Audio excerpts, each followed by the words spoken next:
Assalamualaikum dan salam sejahtera keluarga Malaysia, bersama saya Nur Hazimah Radik dalam Berita Pagi Sabah 1 Mei 2022. Susulan jambatan gantung yang putus di Kampung Nangkawangan, Nabawan, Kementerian Pendidikan KPM memandang berat keselamatan pelajar di semua sekolah sekitar kawasan berkenaan.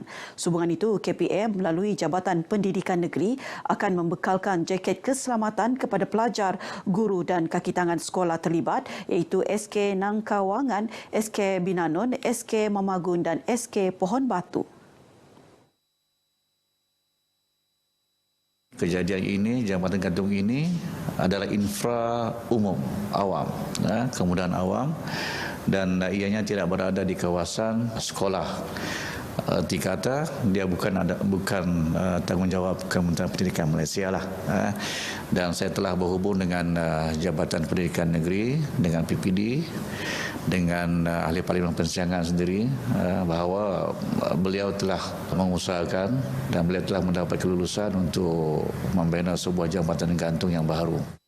Beliau berkata demikian kepada media di Papar. Tambahnya, KPM juga akan memantau keadaan berkenaan dari semasa ke semasa, malah pejabat daerah dan pejabat pembangunan Persekutuan Negeri juga sedang mengatasi isu berkenaan.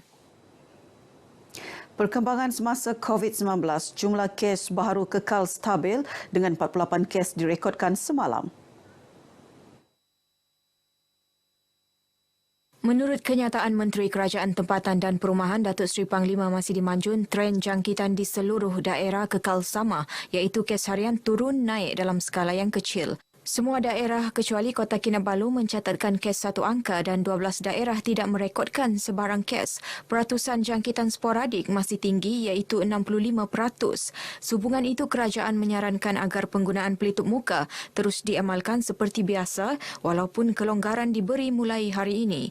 Dalam pada itu, 272 pesakit sembuh dan 155 pesakit sedang menerima rawatan. Tiada kematian direkodkan. Sebelum ke berita seterusnya, ikuti statistik terkini kes baharu mengikut daerah dan kadar vaksinasi bagi Sabah.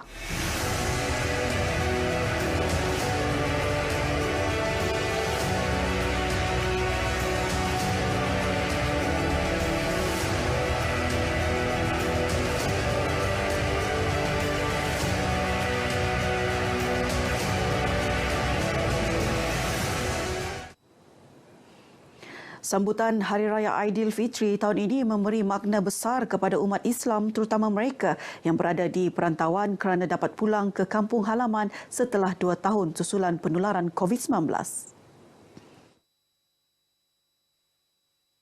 Mereka yang ditemui di Kota Kinabalu menzahirkan terima kasih kepada kerajaan atas kelonggaran prosedur operasi standard SOP diberikan. Gembiralah dapat balik kampung, dapat jumpa family di kampung, beraya dekat kampung. Macam bersyukur polis bagi pengelonggaran. Jadi rasa macam happy lah. Bila balik sini mesti gembira, terlepas segala rindu, terlerai segala semua yang sudah terjanji-janji itu dapat balik, alhamdulillah. Perbezaan dia tahun ini senanglah sebab tidak banyak proses.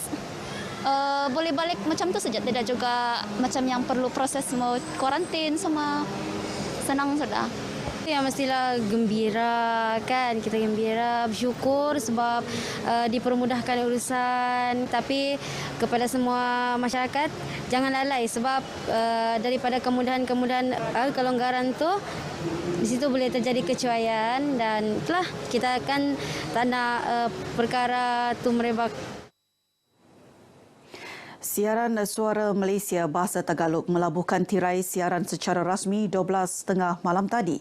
Siaran itu merupakan antara 6 siaran radio di Jabatan Penyiaran Sabah yang ditutup berkuat kuasa hari ini.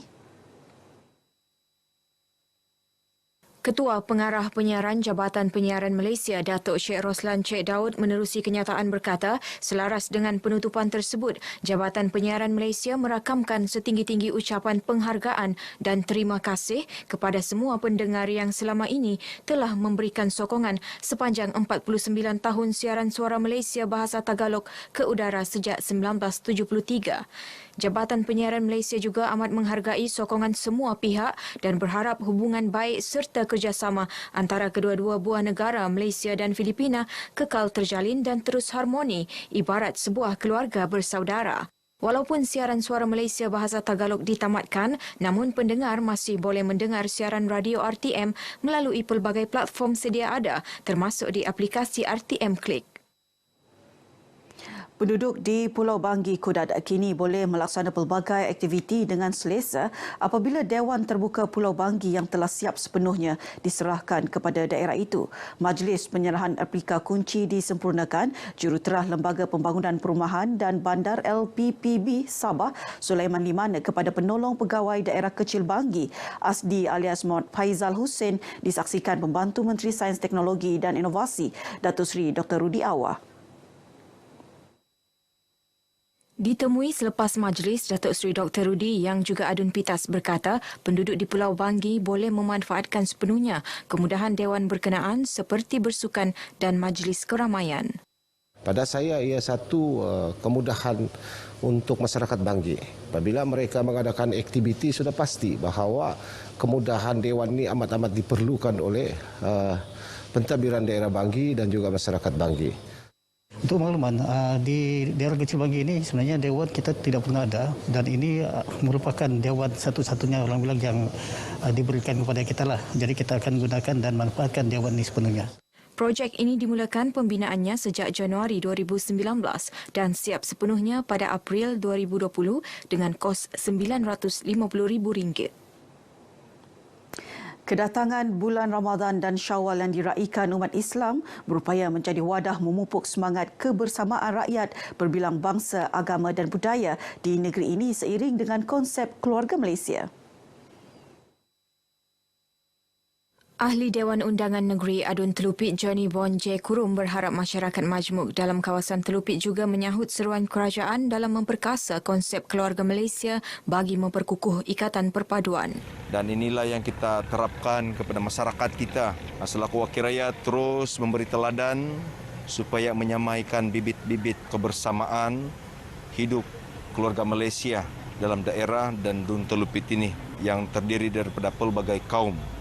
Beliau ditemui RTM sempena program memasak bubur lambuk Ramadan Dewan Perniagaan Muslim Sabah DPMS di Telupit. Sementara itu, pengerusi DPMS Abdul Bari Habib bersyukur kerana dapat melaksanakan program berkenaan yang sebelum ini terpaksa ditangguhkan kerana penularan COVID-19. Terima kasih kepada kerajaan memberikan ruang untuk berkomunikasi dengan rakyat-rakyat. Kita ada kelonggaran SOP. Kerana itu kita telah membuat beberapa anjuran daripada Dewan Perniagaan Muslim Sabah.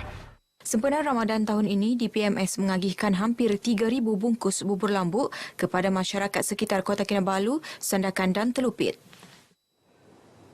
Lebih 3,000 banduan pusat penjara Kota Kinabalu disantuni oleh Badan Bukan Kerajaan NGO melalui program Jalinan Kasih Sahabat Tirai Besi Anjuran Persatuan Pencinta Sejarah Sabah PPSS.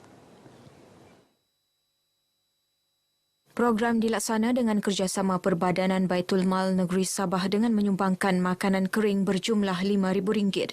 Menurut Presiden PPSS, Satra Nur Izman, pemberian tersebut bertujuan mengintegrasikan kembali banduan ke pangkuan masyarakat sekaligus melahirkan perasaan dihargai dalam kalangan mereka.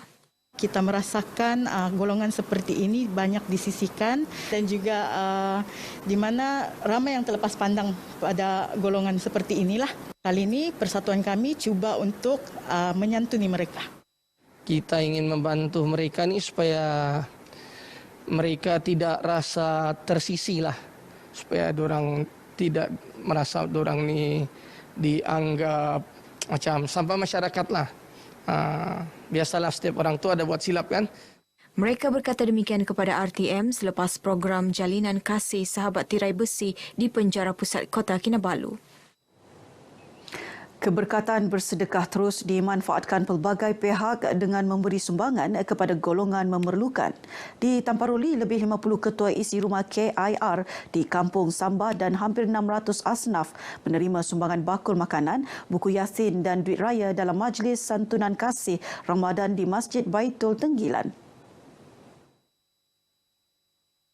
Majlis Anjuran Bersama Pejabat Ahli Dewan Undangan Negeri Tamparuli dan Jabatan Hal Ehwal Agama Islam Negeri Sabah ini turut menyantuni 14 masjid dan surau di daerah berkenaan. Selain daripada itu, sempat kita rapatkan silaturahim dengan pimpinan surau, masjid di semua kampung itu. Dan yang terakhir sekali semasa kami menghadiri majlis berbuka puasa menyantuni santunan kasih Ramadan di Kampung Samba. Suasana begitu cantik, indah. Datuk Jahid yang juga adun Tamparuli berkata demikian kepada RTM selepas majlis berkenaan di Tenggilan, Tamparuli. Dalam pada itu di Kota Kinabalu, 10 KIR melibatkan lebih 100 golongan asnaf Kampung Pulau Gaya, Kota Kinabalu mendapat sumbangan keperluan masjid dan duit raya daripada Armada Bersatu Bahagian Putatan dalam program Jelajah Ramadan. Kawasan ini juga dia terpisah daripada kawasan daratan. Jadi amat pentinglah untuk kita masuk sini untuk mendekatkan dengan mereka ni semua. Ya, sebab ialah dalam suasana Ramadan ni kita perlu merayakan juga umat sama Islam ini. Dapat juga meringankan beban mereka menyambut hari raya ini dan juga terima kasih memberi bantuan set jenazah dan juga sanitizer untuk masjid menjelangnya hari raya ini. Sebenarnya benda-benda ini memang penting bagi kami. Golongan peniaga turut mengambil peluang bersedekah melalui penghantaran sumbangan infak Ramadan oleh Razif Abdillah kepada 30 penerima setiap hari. Menjelma Ramadan pada tahun ini, saya cuba initiate untuk kita bantu anak-anak tahfiz ini. Kita telah mengantar kepada anak-anak tahfiz, mahat tahfiz. Kita sudah memulakan daripada hari pertama Ramadan. Alhamdulillah setakat ini, aktiviti hari-hari without fail. Rakyat di negeri ini diingatkan supaya terus mengutamakan kesihatan dan sentiasa berwaspada dengan COVID-19 walaupun banyak kelonggaran prosedur operasi standard SOP diberikan. Ketua Bahagian Parti Pribumi Bersatu Malaysia Kalabakan Karim Wahid berkata walaupun kelonggaran telah diberikan, tidak bermakna rakyat tidak lagi perlu melakukan kawalan kendiri bagi melindungi keluarga, diri dan masyarakat. Walaupun kita tidak diwajibkan untuk menggunakan pelitup muka dan juga menggunakan My Sejahtera dan sebagainya, namun rakyat, warga khususnya di kawasan Kalabakan ini dinasihatkan supaya sentiasa ataupun digalakkan terus menggunakan pelitup muka kerana ini untuk menjamin keselamatan dan juga kesihatan diri sendiri, keluarga dan juga masyarakat di sekeliling kita. Beliau berkata demikian kepada RTM dalam majlis berbuka puasa dan penyampaian sumbangan kepada golongan asnaf dan anak yatim anjuran syarikat Benta Wawasan di Masjid Hidayatul Iman, Kampung Merotai Besar, Tawau. Beliau berharap bantuan yang dihulurkan itu dapat membantu meringankan beban mereka dalam melaksanakan ibadah puasa dan meraihkan Hari Raya Aidilfitri yang bakal tiba. Sekian berita pagi Sabah buat anda yang pulang ke kampung halaman. Berhati-hati di jalan raya dan memandu dengan berhemah. Assalamualaikum dan salam hormat. Ketika hening subuh, kedinginan dirasai, bergema sayur-sayur, takbir di Aidilfitri.